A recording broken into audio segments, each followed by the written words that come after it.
Matote, aš ne pirmą kartą bendrauju su Turkijos žmonėmis. Aš buvau ir Stambule ir dalyvavau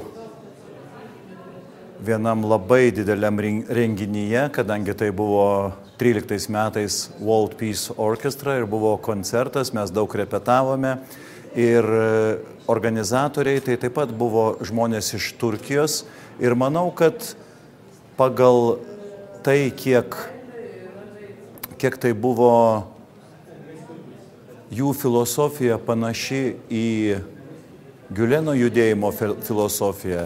Ir tada aš pirmą kartą sužinojau apie šį judėjimą, galbūt net truputį anksčiau, o mūsų vaikai irgi mokosi Vilnius International Meridian School, tai irgi mokykla, kur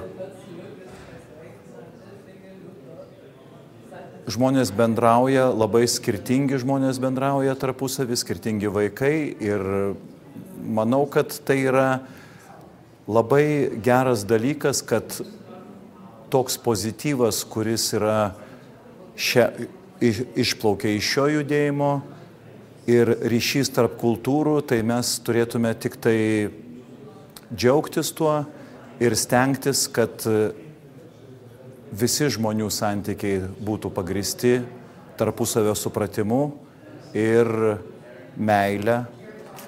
Ir šis filmas, aišku, atsako į daugelį tokių klausimų. Kaip jums patiko šis filmas? Pažintinė prasme jis man labai patiko. Pažintinė prasme, nes mums reikia tiesiog žinoti, kad yra tokia filosofija, yra tie ryšiai arba tos galimybės, kurios lyg tai atrodo tokias tolimas kultūras gali labai suartinti.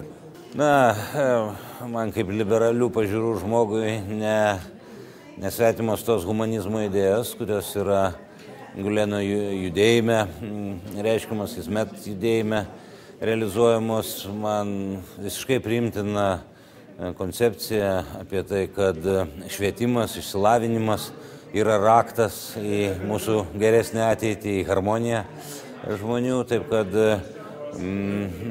ta jėga ir ta meilės jėga, kurią skleidžia ir pats Giulenas ir jo pasiekėjai, aš manau, yra universalus ir pasaulinis judėjimas ir visiškai nesvetimas ir humanistams, kurie turi kitus religinius įsitikinimus, augia kitose kultūrose. Tai šitas kultūrų